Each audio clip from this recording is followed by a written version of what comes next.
Good day. Today we'll be unlocking terms which are important in the core subject media and information literacy. Let's begin with communication. What is communication? It is the act or process of using words. So we often use words to communicate with or to others. For example, we talk to them casually, orally, or in print. That is using words. Next is sounds. For example, you are a driver and you want to say something to another driver on the road, so you may use sounds to signal it. And for example, you can communicate pain or let's say sadness by using sounds when you scream or you cry. Next is signs. We use sign language or other signs like pictures in communicating with other persons. We also use gestures to express what we want to tell them. Or behaviors. We can use facial expressions or the body movements to show some information or message we want to convey, to express or exchange information, or to express your ideas, thoughts, feelings, etc. to someone else. So it's not always about the information, like what happens in the classroom when we want to learn something. We also use communication to express our ideas, say our opinions about politics, about religion, anything under the sun. Thoughts, meaning whatever we are thinking, we can communicate with someone freely. And feelings, so whatever you're feeling, you may talk to someone personally. Next, we have communication, the exchange of information and the expression of feeling that can result in understanding. So, again, this is an exchange of information about any topic. For example, in MIL, we are exchanging information about media information and literacy. And expression of feeling. So when you're feeling sad or when you're feeling happy, when you're feeling in love, you may communicate with other persons. And take note that the most important reason why we communicate is for us to gain and cause understanding. So if you won't be effective or efficient enough in terms of communication, there might be lots of misunderstanding. Alright, so let's take this transmission model as an example for us to understand communication better. We have Laszlo's communication model, 1948, very classic yet very effective or relevant in our communication nowadays. So we begin with who. Who or the communicator. It's the one who is giving the message. For example, in the classroom, we can say that the communicator is the teacher. For example, you're having conversation, then we can say that you are the communicator. So it's the one who is relaying the message, the feeling, or the information, or whatever he wants to express. Next is says what. So this is the message. What do you want to convey? What do you want to relay, to share? Anything. And next we have in which channel or the medium. In plural, we have media. So in which medium or what medium are you going to use to relay the message? It can be your cell phone, your laptop, your tablet. It can be a book. You write something on your journal, etc., etc. Next, we have to whom.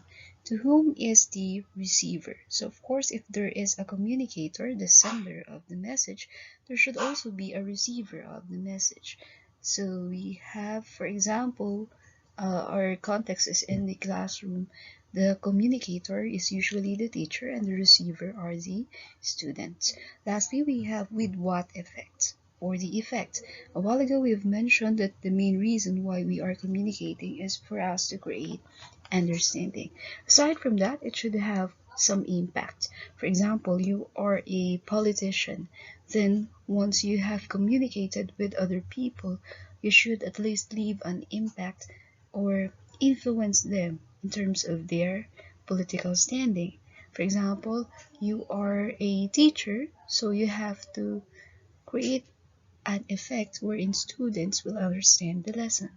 If you are an entertainer, say you're a vlogger, so your impact or your effect should be that you have entertained, you were able to make someone laugh or someone happy with your message, whatever media you choose. Alright, next term is media. In singular form, this is medium. So it refers to the source of information and communication channels or tools. Take note, communication is a process. It's the act of communicating, interacting with others using words, signs, etc. So this time media, we're talking about materials, objects. So these are tools through which we disseminate news, music, movies, education, promotional messages, and other data from both old and new media. Or another term for old media is traditional media. So nowadays, what we usually use as media or medium are something like cell phone, tablet, computer, etc.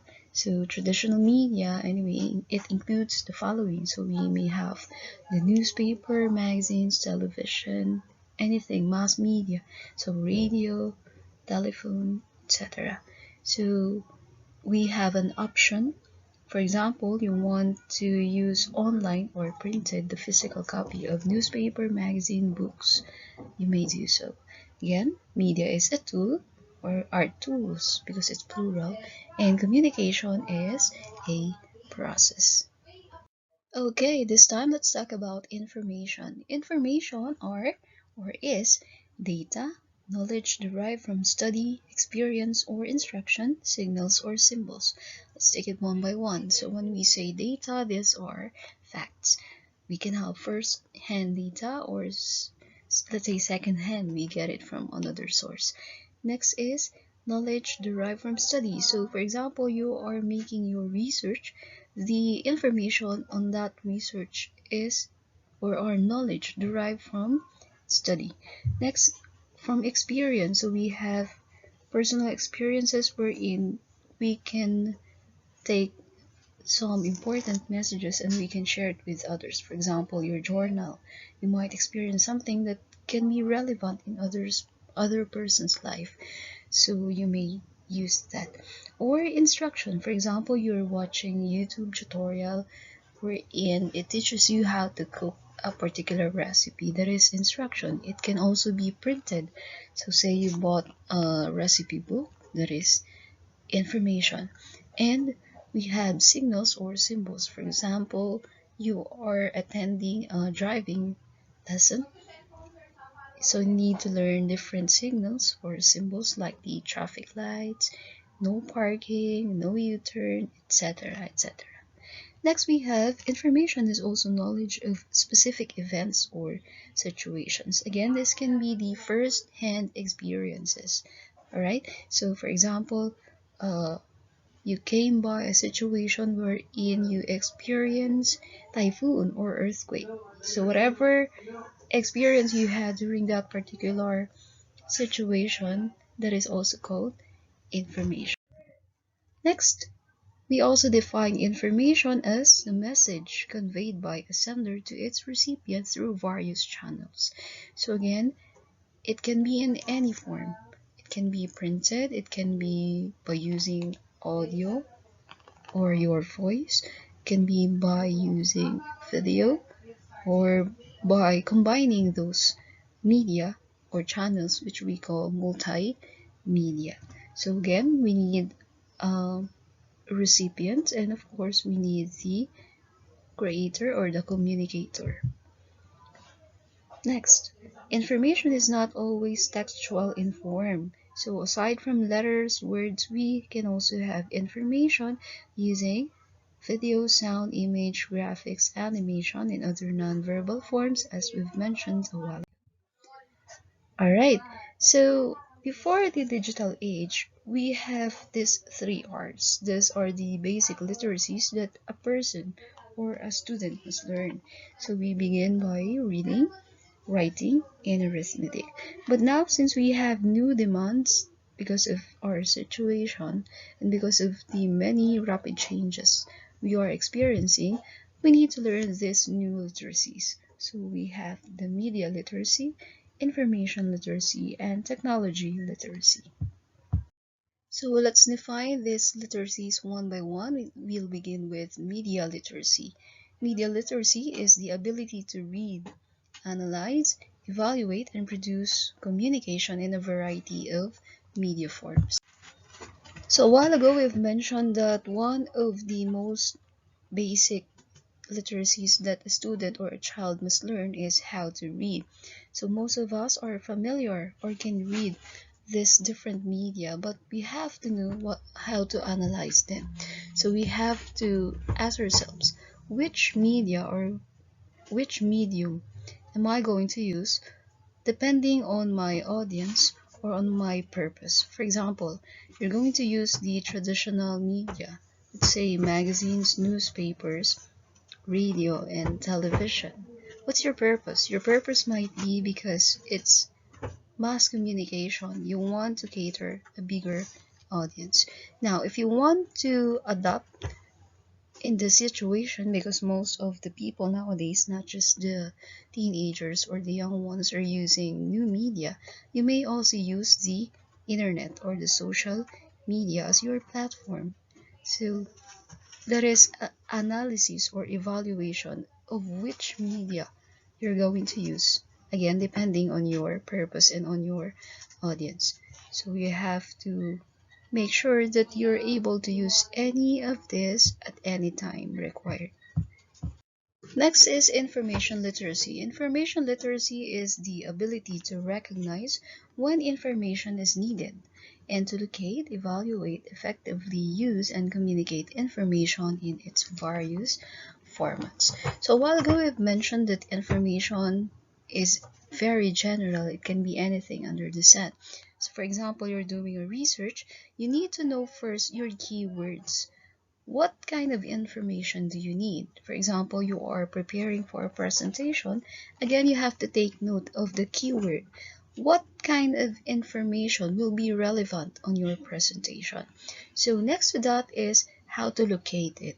You have to be familiar with credible websites. You don't just rely on Wikipedia all the time, or you just click and then the first thing that you see will be the information that you'll get.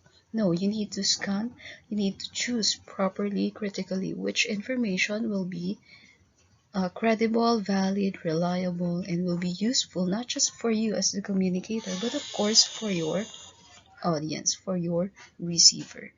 Alright, so effectively use and communicate information in its various formats. You have to be knowledgeable of not just one format. For example, you're very good in speaking, that is oral, but you're not so good in writing. Alright, so you have to improve on that aspect to say that you are information literate. For example, you are very good in selecting the information, in locating the information, but you cannot communicate it properly. So still, you lack what we call information literacy. The information will make sense only if you can share it with others so that they can learn as well. Lastly, and the most relevant, I think, for the age, the digital age, is technology or digital literacy. So this is the ability to use the digital technology. When we say digital, we're talking about the internet, the computer, cell phone, tablet, etc. Communication tools or networks to locate, evaluate, use, and create information. Most of us are familiar with different websites, different applications, but still I think we need to explore so that we can maximize these tools, these possibilities of using them to effectively communicate with others. And that is what we need to learn in technology or digital literacy. At this point, let's elaborate the characteristics of these three literacies. So we have table 1, tracing the roots of information literacy, media literacy, and technology or digital literacy. Let's begin with their origin. So for the information literacy, we have library and information science. If you have read the module, it's stated there that the librarians and the archivists are actually the ones who are most concerned in information literacy before. That was long ago, because nowadays all of us are actually expected to be information literate individuals. So it began in the sorting of references, let's say the books, journals, theses, research, magazines, etc. So we sort this depending on the topic, depending on the content, depending on the date when it is published. So we should also be knowledgeable about that. Next, we have media literacy. The origin is media and civic studies.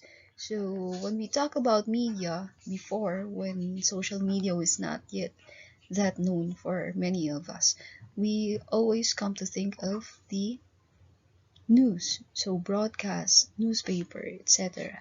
So that is where media literacy originated. Okay, it's mass communication. Okay, television, radio, etc.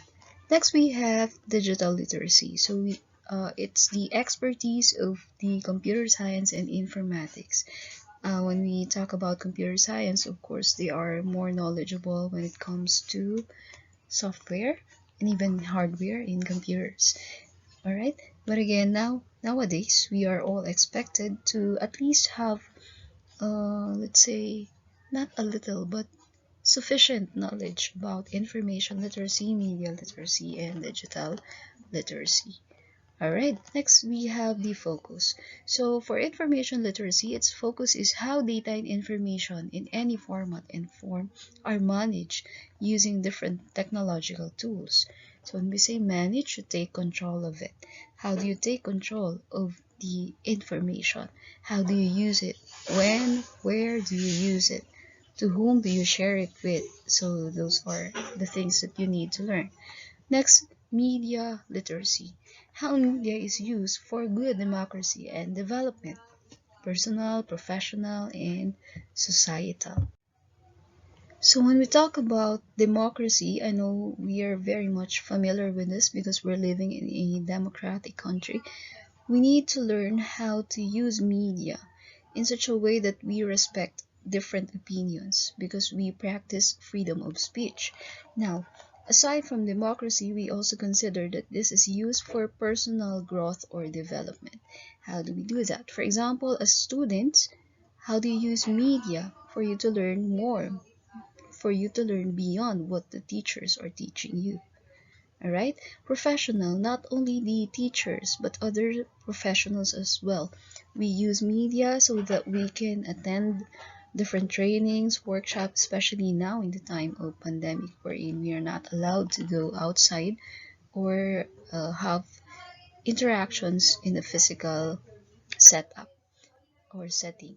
And lastly, societal. So there has to be an effect in the society itself, not just in you as a person. For example, you try to use media, let's say social media, as a platform to create programs which can help, let's say, the less fortunate people in this time of pandemic. Alright? Or you can also use or launch program that is about environment. Let's say you plant trees or you recycle. Okay, those kind of stuff. And then lastly, we have digital literacy. Its focus is how ICT and digital resources are used to engage in safe and ethical social networking and collaboration.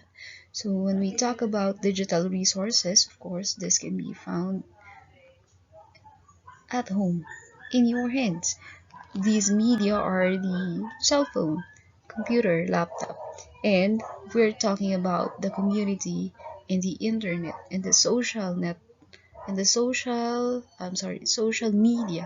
All right, so that is your social network and collaboration. Now take note of the word safe and ethical. When we talk about ethical, we apply the netiquette. When we say safe, we avoid cyberbullying, we avoid those threats that are usually encountered when we use social media and other types of platform. All right. Lastly, we have competency emphasis. So when we talk about competency, this is what you need to learn in a particular subject or course or topic. So in this case, for information literacy, this is what we are expected to learn. Ability to access information. So you know how, where to access information because there are actually many information that is present, but we must know how to access them and organize them as well. Next, we have the evaluation, creation, and sharing of information and knowledge using various tools, formats, and channels. So you have to be critical because you will be evaluating, you will analyze this information. Are they legit information? Are they credible? Are they facts? So you always do fact checking. And then creation. So once you are already familiar with how, or once you already familiar with how we get information from, where we get it from, you must also be able to create your own set of data. So for example, in writing your research, once you read your RRL or your related literature, you must be able to create from those knowledge, from those information. You don't just copy and paste. So you create your own, you paraphrase, you think about it, and then create your own. And sharing of information, so you must communicate. Again, either written or using videos, using PowerPoint, etc. Okay, so using any tools and channels. All right, for media literacy, these are the competencies. Uh, there's only one, I think. All right, it's subdivided. So these are the competencies. We have ability to understand, select, evaluate, and use media as a leading purveyor and processor, if not producer, of information. So for the first verb, we have understand. All right, so you have to understand the meaning, not just read it. All right, next we have select. So since there are many different media present and available, you must be able to select because we cannot use all media at once all the time. All right, and then evaluate. How do you evaluate which media to use? Again, take note of your competence. Which one of the media are you more effective with? And then take note of your audience, of your receiver, your recipient. In which particular media will they be able to understand what you're going to relate? And then use media as a leading purveyor and processor, if not producer of information. Because most of us are actually consumers of information or media. And only few of us are considered producer. Alright, so you have to be able to do your role properly. If you are a consumer, then be critical. If you are a producer, be critical as well in different perspectives. And lastly, we have digital literacy. So it's the ability to effectively, for under digital literacy, we have to learn the ability to effectively and critically access and evaluate information in multiple formats, particularly digital, and from a range of sources in order to create new knowledge using a range of digital tools and resources. So again, we always mention the word critical because we have to always be careful in using information, media, and the new media, which is under digital literacy. Alright, so evaluate, choose properly, think about it over and over before you use it or you share it with others. And be able to use multiple formats. For example, when we are listening to a lecture, it's more effective if we integrate some text on it. For example, you are speaking while you are presenting a PowerPoint presentation. So the more media that is involved, the more effective the flow of the communication will be. But then again, we cannot involve everything because sometimes they are not available. Sometimes you're not that capable to manage them all at once, so you have to be critical. Alright, so we use digital tools under digital literacy. Under media literacy, it's actually more of the combination of traditional and new media. So that's a difference between the two. And under information, of course, the focus is how we manage information. Alright, next, let's summarize those three. Again, information literacy focuses generally on how to manage the information, including those from the internet. Next, media literacy, on the other hand, cover how individuals use media resources and makes decisions on their uses.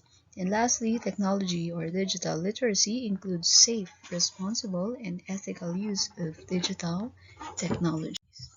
Now, at this point, I would like you to make a Venn diagram so that you can show what you have learned while you were reading your module, while you were researching other references, and while you were listening or watching this video. So we have here the media literacy, technology or digital literacy, and information literacy. In the Venn diagram, you have to show their similarities and differences. That will be it for this session. Goodbye and thank you for listening.